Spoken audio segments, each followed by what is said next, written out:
La puerta se abrió de golpe y allí estaba ella, Andrea, con los ojos clavados en mi piel desnuda como si el mundo se hubiera detenido en ese instante. Mónica. Lo siento, yo. No sabía, balbuceó, pero su voz se quebró en un susurro que me heló la sangre, porque en sus pupilas vi no solo vergüenza, sino un hambre que yo misma había estado reprimiendo durante meses. En ese preciso segundo, supe que mi vida en Santander, esa rutina asfixiante de familia y secretos, acababa de romperse en 1000 pedazos irreparables. Me quedé paralizada, el espejo del armario reflejando mi silueta a medio vestir, el corazón latiéndome como las olas furiosas contra los acantilados de la Magdalena. Andrea no se movió, en cambio dio un paso adelante y el aire entre nosotras se cargó de una electricidad que olía a sal marina y a promesas prohibidas.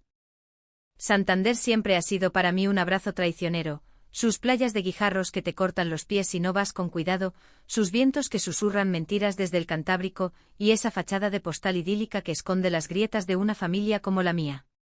Vivo en un piso viejo en el centro, cerca del Mercado de la Esperanza, donde mi madre todavía compra pescado fresco cada sábado, fingiendo que el mundo no ha cambiado desde que mi padre se fue con su amiga de Bilbao hace 10 años.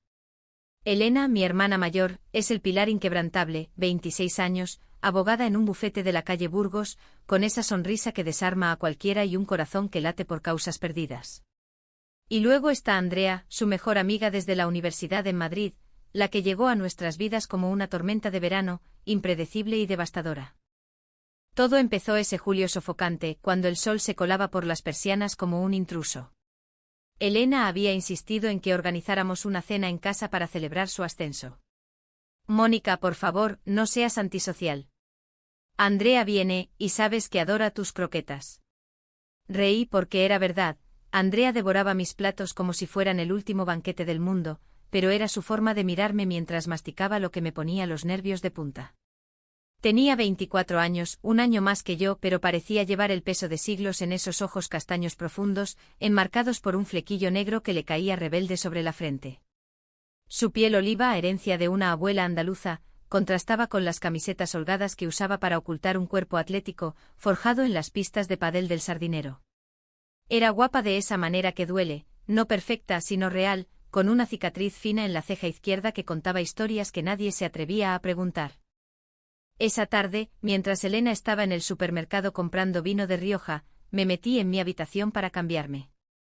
El calor era insoportable, me quité la blusa sudada y me quedé en sujetador, frente al espejo, debatiendo si ponerme el vestido rojo que mi madre odiaba porque parecía de fiesta de San Mateo. Fue entonces cuando la puerta se abrió. No llamaron, simplemente se abrió como si el destino hubiera decidido jugármela. Andrea entró con una toalla en la mano, había llegado temprano para ducharse, dijo después, y nos quedamos allí, suspendidas en el tiempo. Sus ojos recorrieron mi torso desnudo no con lujuria burda, sino con una ternura que me desarmó. Perdón, Mónica. Elena me dijo que estabas abajo. Su voz era ronca, como el rumor de las conchas en la playa de Mataleñas. Cerré los ojos un segundo, sintiendo el rubor subir por mi cuello. No pasa nada, mentí girándome para agarrar la blusa del suelo. Pero cuando volví a mirarla, ella no había apartado la vista. Había algo en su expresión, culpa, deseo, y un abismo de algo más profundo que me aterrorizó. «Eres preciosa», murmuró y salió tan rápido como había entrado, dejando la puerta entreabierta y mi corazón hecho trizas. La cena transcurrió en una niebla de risas forzadas y vino que sabía a vinagre. Elena parloteaba sobre su nuevo caso, un divorcio escandaloso en el que defendía a una mujer abandonada por su marido con la niñera. «Es como en esas novelas de Corín Tellado», exclamaba, y Andrea reía, pero sus ojos se desviaban hacia mí cada pocos minutos como flechas perdidas. Yo picoteaba el salmón ahumado, sintiendo su mirada como una caricia fantasma sobre la piel. ¿Qué había pasado en esa habitación? Había sido un lapsus, un momento de debilidad en esta España de 2025 donde el amor entre mujeres ya no es tabú en las grandes ciudades, pero en Santander, en una familia como la mía, sigue siendo un susurro que puede destrozar todo. Al día siguiente el sol de agosto me encontró en la playa de El Sardinero, huyendo de mis propios pensamientos. Me tumbé en la arena con un libro de Almudena Grandes, Los aires difíciles, porque necesitaba perderme en historias de mujeres que luchan contra lo imposible. Pero el destino, caprichoso como un torero en la plaza de toros, trajo a Andrea de nuevo. Estaba yogueando por la orilla, con shorts deportivos y una camiseta empapada que se pegaba a su silueta. Se detuvo a unos metros, jadeante, y me miró con esa sonrisa torcida. ¿Puedo unirme? Elena me mataría si supiera que te dejo sola con tus dramas literarios. Nos sentamos en silencio al principio, las olas lamiendo nuestros pies. Hablamos de tonterías, del festival de verano que acababa de empezar, de cómo Santander se transformaba en un circo de luces y música bajo las estrellas. Pero poco a poco la conversación viró. Ayer. Lo siento de verdad, dijo ella, trazando patrones en la arena con un dedo. No quise invadir tu espacio. Es solo que... A veces me olvido de las puertas. Mentí de nuevo, no fue nada. Pero ella negó con la cabeza, y sus ojos se oscurecieron. Para mí sí lo fue. Verte así, tan... auténtica. Me recordó a alguien que perdí.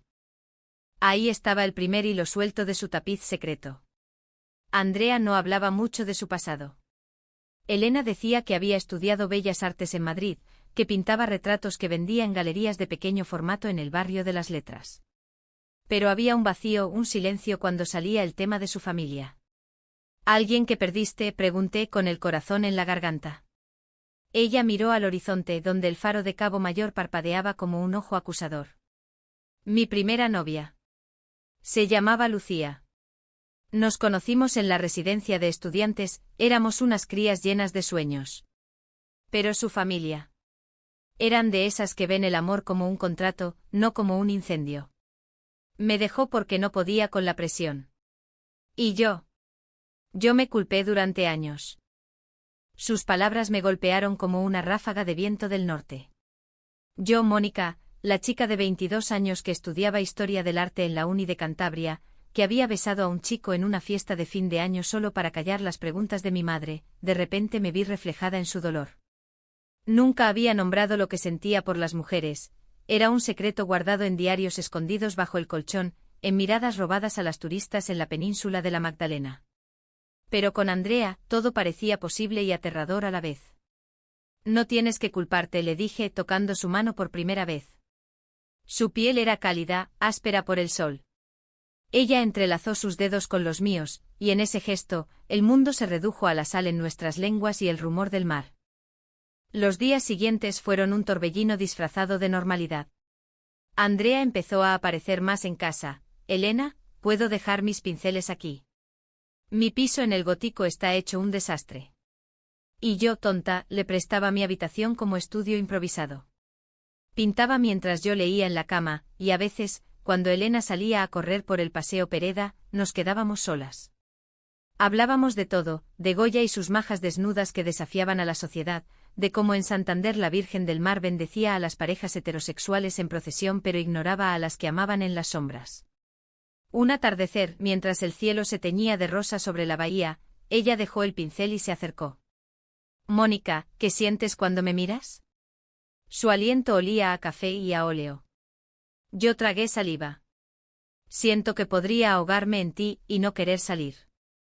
Nuestro primer beso fue como un rayo en la tormenta, breve, desesperado, en la cocina mientras servía el agua para la infusión. Sus labios suaves contra los míos, sus manos en mi cintura tirando de mí como si temiera que me evaporara. Pero al día siguiente el primer conflicto asomó su cabeza. Elena entró en la cocina y nos encontró riendo demasiado cerca, con las mejillas sonrojadas. ¿Qué pasa aquí? ¿Estáis conspirando contra mí? Andrea se apartó como si la hubiera quemado, y yo balbuceé algo sobre una receta. Esa noche sola en mi cama, lloré por primera vez. ¿Qué estábamos haciendo? Andrea era la amiga de mi hermana, la confidente de Elena en sus peores momentos. Si se enteraba, ¿nos odiaría a las dos? La semana siguiente el Festival de la Virgen del Mar trajo multitudes a las calles. Nos escabullimos juntas disfrazadas en el anonimato de la fiesta. Bailamos sardanas improvisadas en la plaza porticada, bebimos sidra en vasos de cristal que se rompían en el suelo como promesas rotas. Bajo los faroles, ella me susurró al oído, «Te quiero, Mónica». Pero tengo miedo. ¿De qué?, pregunté, mi voz ahogada por la música de gaitas. De perderlo todo otra vez. Mi familia en Sevilla me desheredó cuando se enteraron de Lucía. Vine a Santander huyendo, y ahora. Tú eres mi hogar, pero también mi ruina. Sus palabras me llenaron de una rabia sorda. ¿Cómo podía el mundo ser tan cruel con amores que no herían a nadie? Prometí que lo resolveríamos juntas, que hablaríamos con Elena cuando fuera el momento. Pero el destino, ese torero ciego, tenía otros planes. 2 días después encontré una carta en el bolsillo de la chaqueta de Andrea, que había olvidado en mi habitación. Estaba escrita a mano con letra temblorosa: Andrea, no puedo seguir fingiendo. Si no dejas esa tontería con la hermana de Elena, se lo diré todo. Tu madre. El corazón me dio un vuelco. ¿Su madre? ¿Sabía algo? El secreto de Andrea no era solo el pasado, era un presente vivo, un chantaje que la ataba como cadenas. Corrí a buscarla a su piso en el barrio del Gótico, un laberinto de callejones empedrados donde el eco de mis pasos parecía gritar traición. La encontré pintando furiosamente, el lienzo salpicado de rojos y negros como una herida abierta. Explícame esto, exigí, agitando la carta. Sus ojos se llenaron de lágrimas. Mónica, no es lo que piensas. Mi madre descubrió lo nuestro por una foto que Elena le mandó sin querer. Me amenaza con cortarme el dinero, con contárselo a todo el mundo en Sevilla. Dice que soy una vergüenza para la familia. La abracé, pero en mi interior, la semilla de la duda ya germinaba. ¿Me lo habría dicho ella misma, o solo lo supo porque yo husmeé? Esa noche el conflicto estalló en una cena familiar. Mi madre, con su rosario al cuello y su devoción por la Semana Santa, notó la tensión. Mónica, ¿qué te pasa? Pareces un fantasma. Elena, siempre perceptiva, intervino: es Andrea, ¿verdad? La he visto mirándote raro últimamente. Mi estómago se revolvió. Negué con la cabeza, pero Andrea, que había sido invitada, palideció. Elena, no es nada. Solo charlas. Pero mi hermana, con esa intuición de abogada, no cejó. Dime la verdad. ¿Hay algo entre vosotras? El silencio fue ensordecedor. Andrea se levantó, derribando una copa de vino que se derramó como sangre sobre el mantel bordado. Sí. Hay algo. La quiero, Elena. Y no voy a pedir perdón por eso. Mi madre soltó un grito ahogado, santiguándose como si hubiéramos invocado al diablo. Yo me quedé muda, el mundo girando a mi alrededor. Elena miró a Andrea con ojos de traición, mi mejor amiga y mi hermana. ¿Cómo pudiste ocultármelo? Corrió a su habitación, y Andrea me miró suplicante. Mónica, ve tras ella. Yo. Necesito pensar. Pero en lugar de ir, me quedé allí, paralizada por el peso de las palabras no dichas. Mi madre murmuró: esto es pecado, hija. Arrepiéntete antes de que sea tarde. Y en ese momento odié Santander, su hipocresía disfrazada de tradición, su mar que todo lo engulle sin piedad. Los días siguientes fueron un purgatorio de silencios y miradas esquivas. Elena no me dirigía la palabra, se encerraba en su estudio, rodeada de expedientes que apilaba como murallas. Andrea desapareció, su teléfono sonaba en vacío, su piso en el Gótico permanecía a oscuras cuando pasaba por allí al anochecer, fingiendo casualidad. Yo vagaba por Santander como un alma en pena, refugiándome en la biblioteca del Ateneo, donde los libros olían a polvo y a olvidos. Leía sobre las brujas de Zugarramurdi, aquellas mujeres quemadas por amar fuera de las normas, y me preguntaba si el siglo XXI había cambiado algo o solo había refinado las hogueras. Mi madre, en su afán por salvarme, me arrastró a misa en la Catedral de la Asunción, donde el incienso me ahogaba y el sacerdote hablaba de redención con voz monótona. Dios perdona a las que se arrepienten, me dijo después, apretando mi mano con dedos huesudos. Pero el pecado del mismo sexo es una plaga moderna, traída por esas series extranjeras. Quise gritarle que el amor no era una plaga, sino el único bálsamo en esta vida de grietas, pero las palabras se me atoraron en la garganta. En cambio asentí y salí corriendo hacia la playa de la Concha, donde me senté en las rocas, dejando que las lágrimas se mezclaran con la espuma. Fue allí donde Elena me encontró 2 semanas después del desastre. Llevaba un abrigo largo pese al calor menguante de septiembre, y su rostro estaba demacrado, como si el insomnio la hubiera tallado de nuevo. Tenemos que hablar, Mónica. Su voz era un hilo frágil como las redes de los pescadores en Puerto Chico. Nos sentamos en un banco frente al mar, con el Palacio de la Magdalena erguido como un testigo mudo. Me siento traicionada, confesó. Andrea es como mi hermana. Le conté todo, mis miedos, mis amores fallidos con Javier. ¿Y ahora, esto? En mi propia casa. Lágrimas rodaron por sus mejillas, y por primera vez, vi en ella no a la fuerte Elena, sino a una mujer herida, temerosa de perder lo poco que tenía. Le expliqué todo, o al menos lo intenté, cómo empezó con esa irrupción accidental, cómo sus confesiones en la playa me habían abierto el alma, cómo cada roce era un paso hacia la libertad que siempre había anhelado. No fue planeado, Elena. Solo pasó. Y la quiero. Ella negó con la cabeza, furiosa. ¿La quieres? ¿Y yo qué? ¿Soy la tonta que no vio nada? Mamá está destrozada, dice que has mancillado el nombre de la familia. ¿Y Andrea? Dios, Mónica, ¿sabías que su madre la llamó?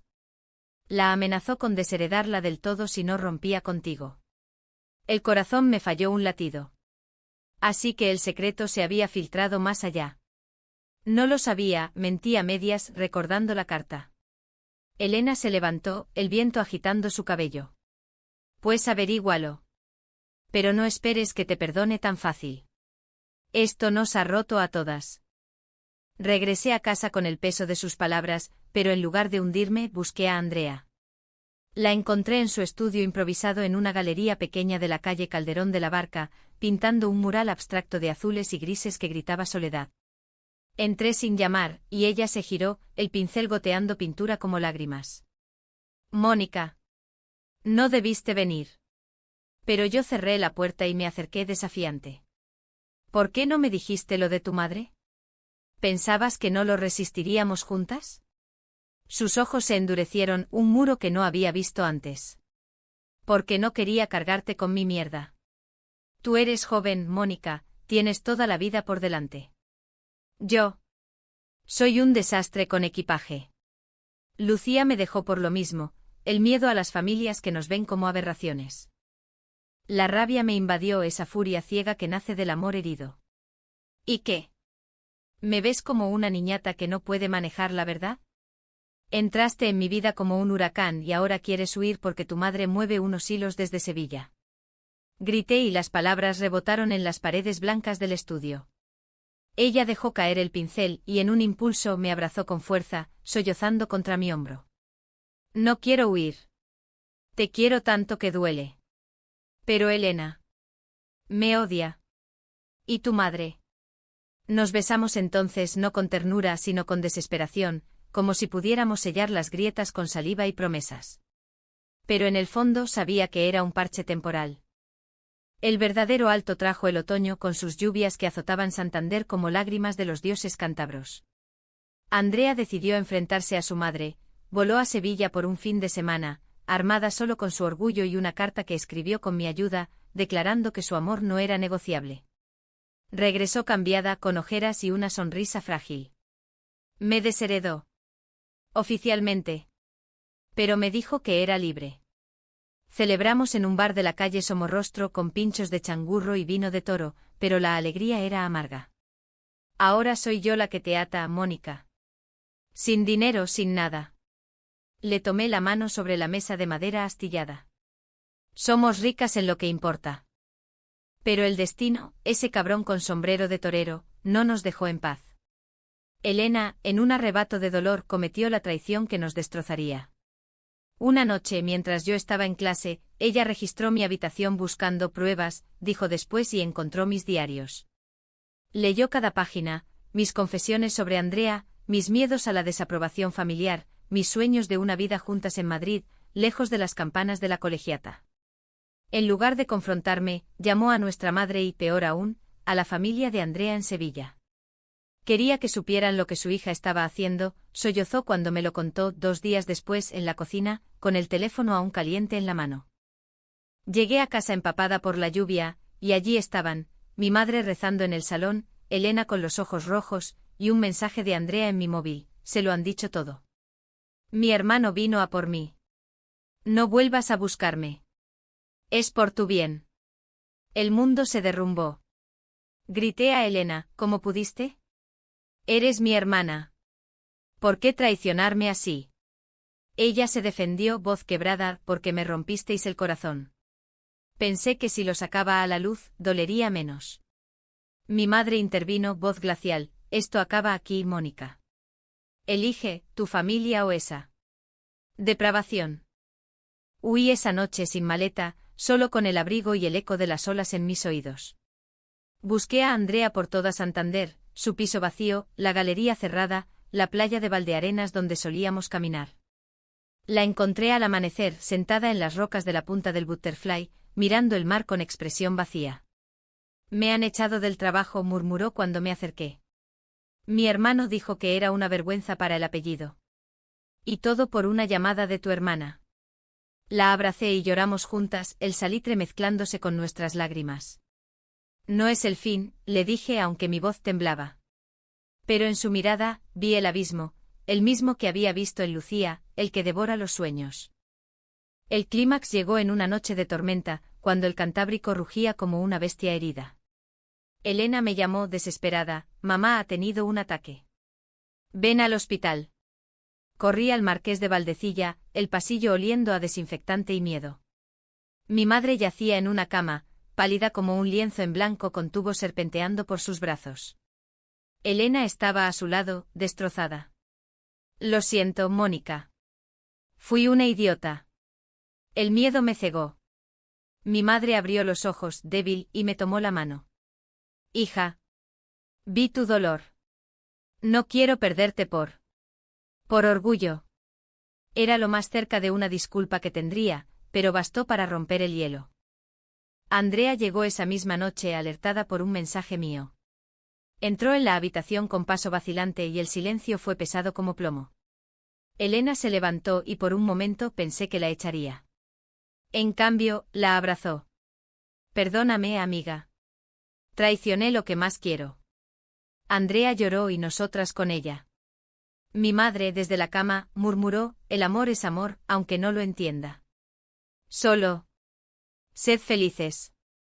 Pero la felicidad no es un regalo, hay que ganársela. Andrea y yo decidimos mudarnos a Madrid, a un piso pequeño en Malasaña, donde las calles bullen de arte y aceptación. Elena nos ayudó con los trámites, reconstruyendo puentes con llamadas semanales y visitas a Santander. Mi madre, recuperada, nos envía paquetes de sobaos pasiegos con notas que dicen cuidaos. No es perfecto, hay ecos de dolor, noches en que Andrea pinta furiosamente recordando Sevilla, pero es nuestro. Madrid nos recibió con su caos benévolo, el metro atestado de amaneceres, los grafitis en las paredes de Chueca que gritan amor sin barreras, y ese cielo perpetuamente gris que parece absorber los secretos sin juzgarlos. Alquilamos un ático diminuto en la calle Espíritu Santo con vistas a un patio interior donde los vecinos cuelgan ropa y discuten por tonterías. Andrea montó su estudio en el salón, lienzos apilados contra las paredes como soldados guardianes, y yo encontré trabajo en una galería de arte contemporáneo en el Reina Sofía, catalogando exposiciones de autoras olvidadas como Maruja Mayo, cuya mujer con espejo me recordaba a nosotras, mujeres mirándose en abismos compartidos. Los primeros meses fueron una luna de miel teñida de cicatrices. Caminábamos de la mano por el Retiro, ignorando las miradas curiosas de los abuelos en los bancos, y hacíamos el amor, no con la urgencia prohibida de Santander, sino con la lentitud de quien sabe que el tiempo es un aliado. Pero las sombras seguían, Andrea se despertaba gritando algunas noches, soñando con su madre llamándola hija del demonio, y yo, en silencio, revivía la traición de Elena, preguntándome si el perdón era real o solo una tregua. Un fin de semana, volvimos a Santander para la fiesta de San Mateo. El aire olía a polvorones y a mar revuelto, las calles llenas de verbenas y cohetes que estallaban como confesiones tardías. Mi madre nos recibió con un abrazo torpe, su rosario guardado en el cajón por primera vez. «Habéis engordado». Madrid alimenta bien, bromeó, y en sus ojos vi un atisbo de orgullo. Elena estaba allí, con un nuevo corte de pelo y una sonrisa genuina. «Os echo de menos, locas», dijo y nos llevó a cenar al restaurante Cañadio, donde pedimos rabas y chacoli hasta que el dolor se diluyó en risas. Pero el verdadero cierre llegó en una carta que Andrea recibió de Sevilla. Su madre en un sobre amarillento escribía: «Hija, he visto tus pinturas en una exposición online. Pintas el mar como si lo hubieras bebido. No entiendo tu elección, pero te quiero. Vuelve cuando quieras». Lágrimas rodaron por el rostro de Andrea mientras leía en voz alta, y yo la abracé, sintiendo que el círculo se cerraba. No era un final de cuento de hadas, había demasiadas grietas, pero era humano, un amor forjado en el fuego de las traiciones, templado en el agua salada del Cantábrico. Hoy, 2 años después, miro por la ventana de nuestro ático mientras Andrea pinta un retrato mío, mi cabello castaño revuelto por el viento madrileño, mis ojos verdes que ella dice que brillan como el faro de Santander. Elena nos visita cada mes trayendo sobaos y chismes del bufete. Mi madre en sus cartas pregunta por la nuera, y aunque se sonroja al decirlo, es progreso. Hemos aprendido que el amor lésbico no es un escándalo, sino una revolución silenciosa, contra familias que atan, contra sociedades que etiquetan, contra nosotras mismas. A veces en noches de insomnio Andrea me susurra: «Si no hubieras estado cambiándote ese día». Río y la beso. El destino sabe abrir puertas. Y en Santander el mar sigue rompiendo contra las rocas, indiferente, pero un poco más suave, como si supiera que hemos sobrevivido.